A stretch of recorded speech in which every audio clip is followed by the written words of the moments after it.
नमस्कार दोस्तों, आपकी गणित की क्लास को कंटिन्यू करते हुए हम आपको यहाँ पे प्रतिशत पढ़ा रहे हैं। ठीक है, प्रतिशत आपको पढ़ा रहे हैं। तो प्रतिशत में हम आपको बता रहे हैं कि जो क्वेश्चंस आते हैं आपके कि एक छात्र इतने विषय में फेल है, पूर्णांक क्या होगा या न्यूनतम पूर्णांक क्या होगा, उसी का एक सवाल है आपकी स्क्रीन पे। कह रहा है किसी वस्तु के कर में 10% की कमी हो गई। किसी वस्तु के कर में 10% की क्या हो गई? कमी हो गई। कमी बराबर लिख लो दोस्त, कमी कितनी हुई? 10% की। ठीक है, और आगे कह रहा है तथा उसका उपभोग 8% बढ़ गया। उपभोग उसका जो था 8% बढ़ गया। जब किसी चीज में कमी होती है उपभोग तो तभी बढ़ेगा। आगे कह रहा है इसमें प्राप्त राजस्व से कितने प्रतिशत की वृद्धि या कमी हुई? ऑप्शन ए कह रहा है तथा, वाह। दूसरा कह रहा है 2.8% की वृद्धि। तीसरा ऑप्शन कह रहा है 2.8% की कमी, और चौथा इनमें से कोई नहीं। तो सिर्फ हमें दो ऑप्शन देखने हैं कि 2.8% की वृद्धि हो रही है या 2.8% की कमी हो रही है। तो दोस्तों हमने फार्मूला आपको शुरुआत में बताया था, याद होगा, बहुत सिंपल है। जब कहीं पे ऐसे क्वेश्चन आते हैं तो उसके लिए एक ही फार्मूला बना है। कमी को माइनस से डिनोट करते हैं दोस्तों, और जो वृद्धि होती है उसको प्लस से। ठीक, तो फार्मूले पे आते हैं। देखो फार्मूला होता है A plus minus B plus minus A into B upon 100 total का परसेंटेज। आपका फटाक से निकल के आएगा 2 सेकेंड में। दोस्तों इसी का यूज करते हैं। तो यहां पे ए हमारी क्या है? माइनस में है, यानी कि माइनस के 10। बी की बात करें यहां पे ए बराबर 10 है और बी बराबर 8 हो जाता है। ठीक है, माइनस के 10 प्लस के 8। ठीक, अब यहां पे प्लस माइनस चलो लगा लो। यहां पे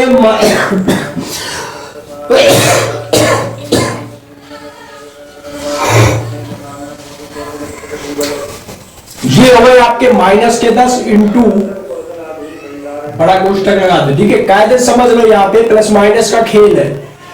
अब यहां पे प्लस के 8 का गुणा करना है, बटे में 100 लिखने हैं। ठीक, अब थोड़ा इधर आइए भाई, माइनस के 10 है प्लस का 8 है। अब यहां पे माइनस के कितने हैं? 10 और प्लस के 8, इनका गुणा करना है तो 10 8 80।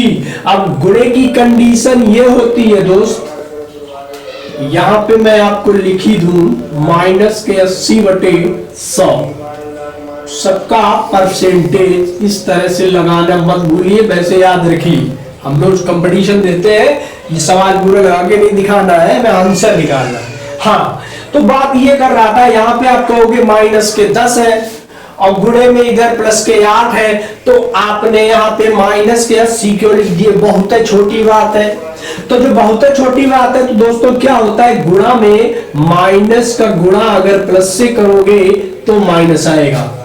ठीक, दूसरी बात ये है कि अगर प्लस का गुणा आप माइनस में करोगे तब भी माइनस ही आएगा। ठीक, अब तीसरी बात क्या होती है कि प्लस का गुणा प्लस में करोगे तो प्लस आएगा। ठीक, ये 4 चीजें समझ लो, माइनस प्लस के चक्कर में कभी नहीं पड़ोगे, गुणा में। ठीक है, अब एक चीज और बची है, हाँ, माइनस का गुणा अगर माइनस में करोगे तब प्लस आएगा। ठीक, ये याद रखना, ये कंडीशन सिर्फ गुणा में है। ठीक है, तो गुणा में कंडीशन है, तो यही कंडीशन यहाँ पे है। माइनस के 10 है और प्लस के 8 है, तो यहाँ पे कितने हो गए? माइनस के 80 हो गए। काट तो 0 से 0 कट गया। यहां पे माइनस के 10 है, कितने बचेंगे? माइनस के 2। ठीक, कितने बचेंगे? यहां पे माइनस के 2।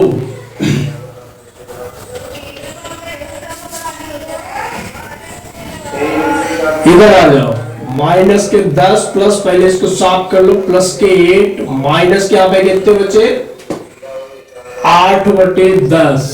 ठीक, फटाफट अब सिर्फ इसका क्या करना है, कैलकुलेशन करना है और आपका आंसर आएगा, या तो आएगा 2.8 की वृद्धि होगी या -2.8 की क्या होगी, कमी होगी।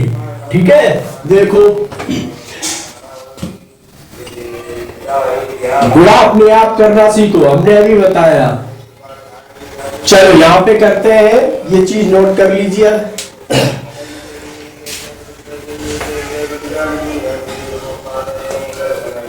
उसके बाद हम एक क्वेश्चन ऐसा ही बिल्कुल लेंगे सेम, ये हम आराम से बताएंगे, फिर उसको देखो फटाफट बताएंगे। तो यहाँ पे माइनस के दोस्तों 10 थे और प्लस के कितने थे 8, तो यहाँ पे हमारा बचा है माइनस के 2। अब यहां पे क्या बचेगा, जब हम 10 का इसमें डिवाइड करेंगे तो ये आएगा 0.8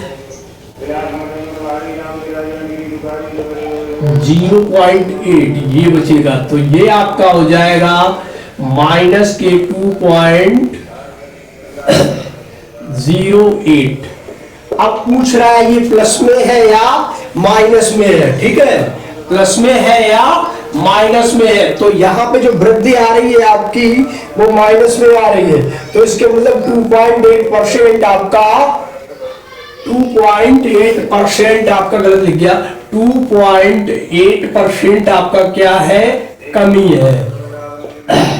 जो प्रोडक्शन इसका निकालना है इसमें 2.8 की क्या हो रही है, कमी हो रही है। किसी वस्तु की, इसको मैं रफ कर देता हूं, अब कह रहा है किसी वस्तु की कमी उपभोग हटाओ, किसी वस्तु की कीमत 30% बढ़ाकर, अगर कोई एक वस्तु है उसकी जो कीमत है, मान लीजिए हमारी ए वस्तु है, इसकी कीमत क्या कहा 30% से बढ़ाकर, 30% से बढ़ाकर फिर 30% कम कर दी गई। पहले क्या किया 30% बढ़ा दी, ठीक, और फिर दोबारा में क्या किया 30% कम कर दी। ठीक है,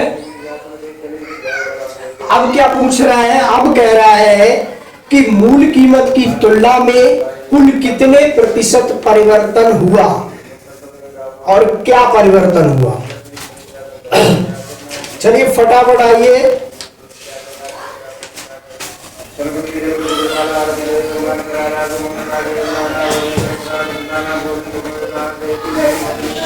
देखो दोस्तों, अगर ऐसा सवाल आपका आता है तो सिर्फ चंद सेकेंडों का कैलकुलेशन है, ध्यान से समझना।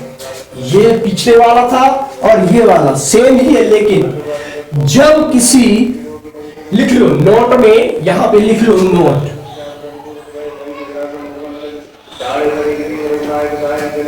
तो नोट में क्या लिखना है, जब किसी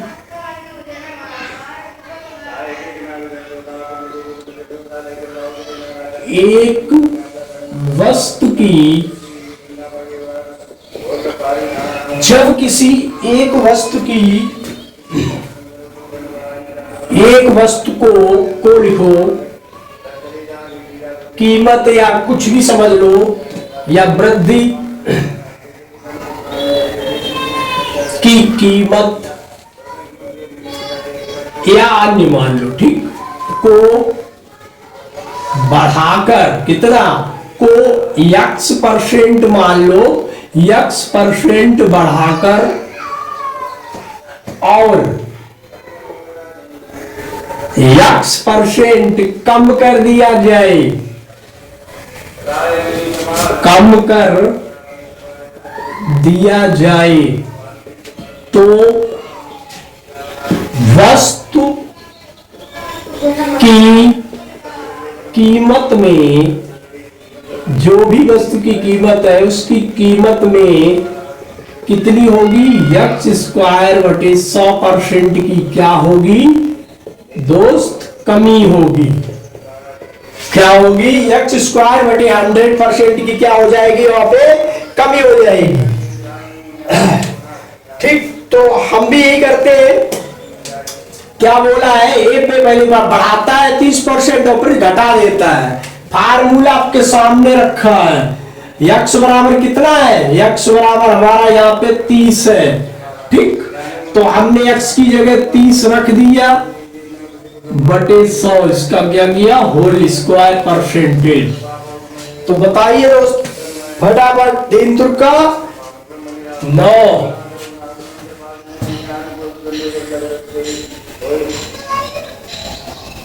कितना आया 9। अब 9 आप क्या बोलोगे, इसमें कमी होगी कितने परसेंट की, 9% की। ऐसी चीज में क्या हो जाएगी, कमी हो जाएगी।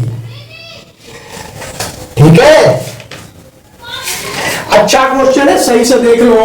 क्या होगा जब को किसी एक वस्तु की कीमत को पहले x% बढ़ाए और उसी को जो x% उसने बढ़ाया है उसी को x% उतना ही कम करे, तो जो वस्तु की कीमत में कमी होगी वो x स्क्वायर बटे 100% के बराबर होगी।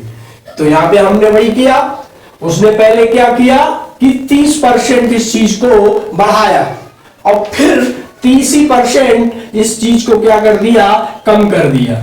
ठीक, तो हमने सामने आपके, तो जो वस्तु की कीमत में कमी पड़ी है वो 9% की आई है।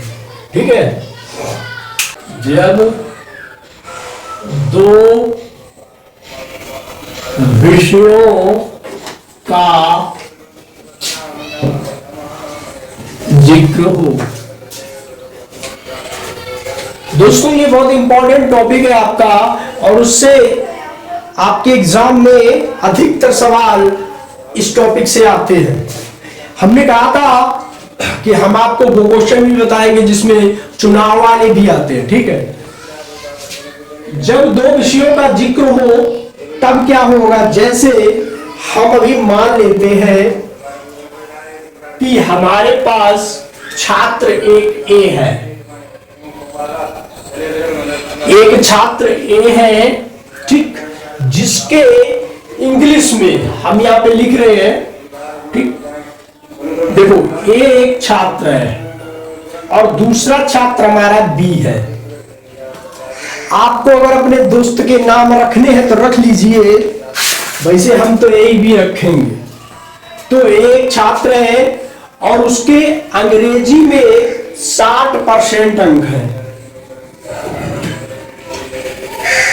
अंग्रेजी में ए के इंग्लिश में कितने नंबर है, 60% नंबर है।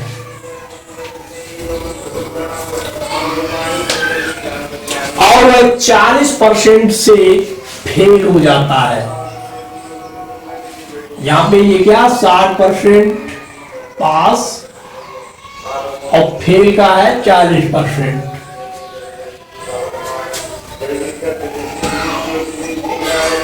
दूसरा कह रहा है कि दूसरा छात्र है जो हिंदी में इसके कितने हैं, 70% मार्क है। हिंदी में उसके 70% मार्क है और पूर्णांक से कितने कम है, 30% कम है। ठीक, लेकिन उसे और कुछ छात्र जो दोनों में छात्र फेल हैं, जो छात्र दोनों में फेल हैं, दोनों में फेल, तो दोस्तों वो है 60%, यानी टोटल का 60% छात्र दोनों में फेल है। तो अगर आपको यहां से वो बताए कि यहां से कुल कितने फेल है वो बताओ, तो दोस्त यहां पे कुल कितने फेल है आराम से निकालेंगे। कुल कितने फेल, तो इसका फार्मूला ये होता है, पहले फर्स्ट विषय, first subject plus second subject minus both subject, यानी दोनों, बोथ सब्जेक्ट, परसेंटेज आपका फेलियर का निकल आएगा। ठीक, तो तो क्या है, पहले अंग्रेजी में कितने फेल है, 40%, अंग्रेजी में 40% और फिर दूसरे हिंदी में 30%, और दोनों में कितने फेल, ये देखो लिखे हैं 60%। तो हमने 60% का दोस्त क्या कर दिया, सबका माइनस कर दिया, परसेंट को बाहर रख दो, ये हमारा रखा है बाहर, घटा दो, 4 3 7 70 हो जाएगा, माइनस के 60 करोगे, दोनों में 10% छात्र फेल है।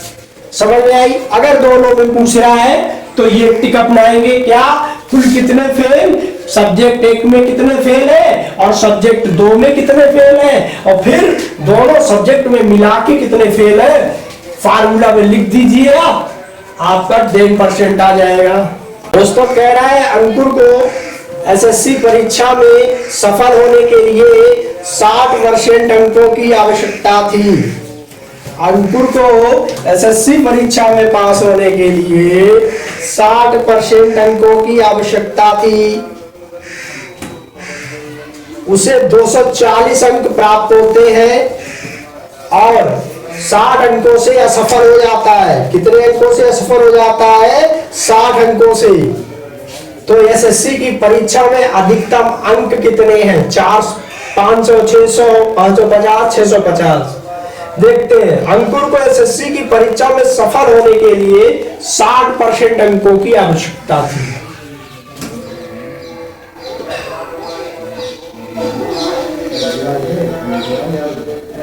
अंकुर को आवश्यक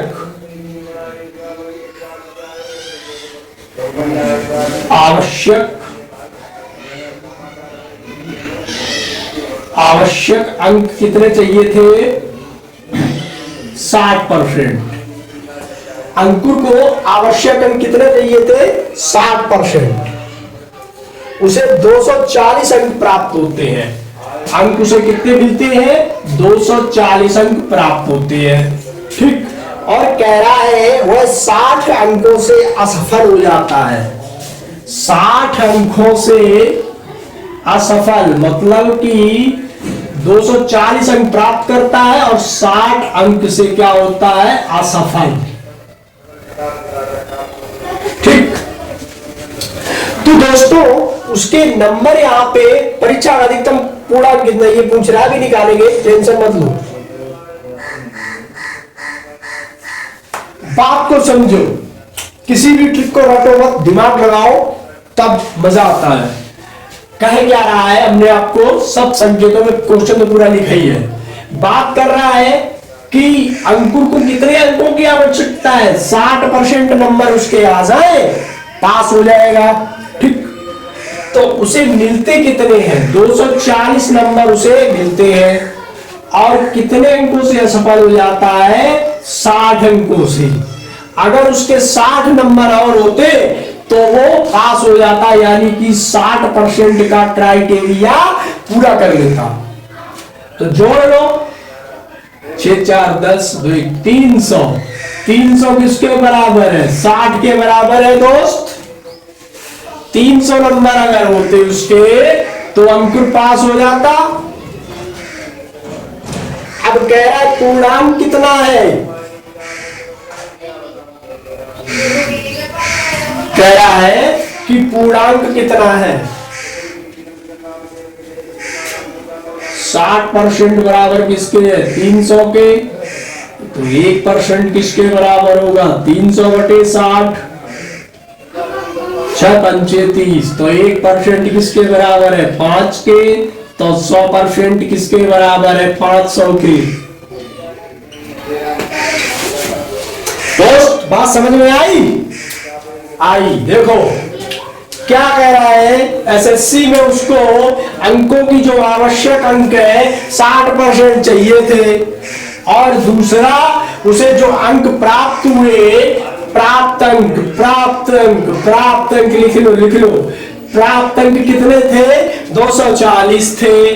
कम कितने थे? मतलब कम थे 60। तो जब ये 300 बराबर 60 के 1% तो 500% आ गया नहीं आ गया? ठीक है। हमारा दूसरा क्वेश्चन कह रहा है एक परीक्षा में किसी परीक्षार्थी ने 20% अंक प्राप्त किए और वह 5 अंकों से अनुत्तीर्ण हो जाता है तथा एक अन्य परीक्षार्थी ने 30% अंक प्राप्त किए और वह उत्तीर्ण होने के लिए न्यूनतम अंक से 20% अधिक है, तो परीक्षा का पूर्णांक क्या है? ठीक, चलिए अब फिर से पढ़ते जाएंगे, सवाल लगाते जाएंगे। किसी परीक्षा में किसी परीक्षार्थी ने 20% अंक प्राप्त किए। परीक्षार्थी ने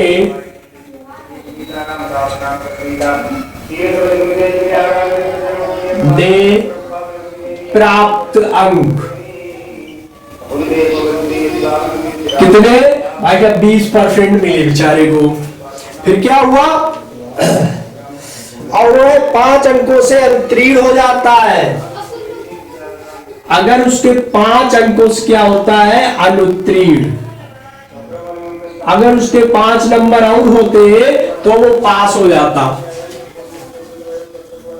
तथा एक अन्य परीक्षार्थी ने 30% अंक प्राप्त किए।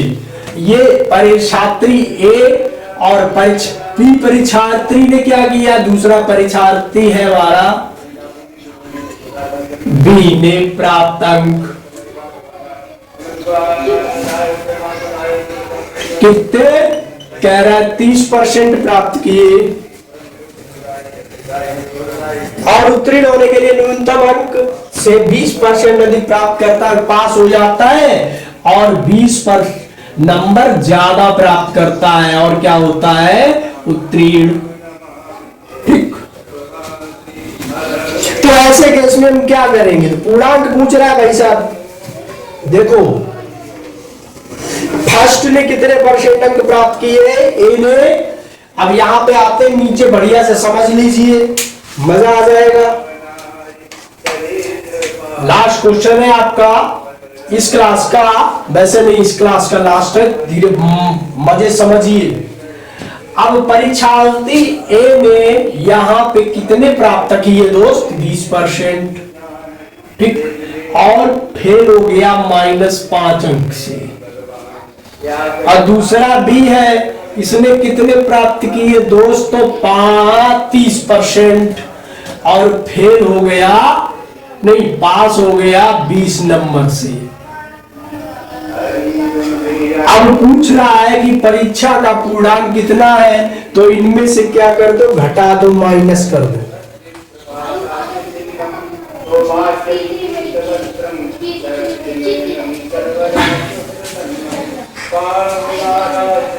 तीस में से 20 जाएंगे, 10% बचेगा, बराबर प्लस के 20 है, माइनस के 5 है, तो माइनस माइनस प्लस हो जाएगा, आपके 25 हो गए। अब कह रहा है जब 10% बराबर है 25 के,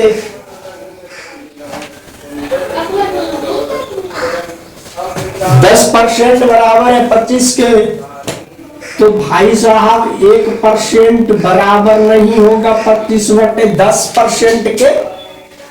तो भाई साहब यहां पे हमारा 1% बराबर कितना? 2.5। और 100% बराबर कितना हो गया? 250 नहीं हो गया ना? बिल्कुल हो गया। तो पूर्णांक बराबर क्या आया? 250। पूर्णांक कितना आया? 250। ऑप्शन नंबर कौन सा है? बी पार्ट है, बी। समझ में आई बात?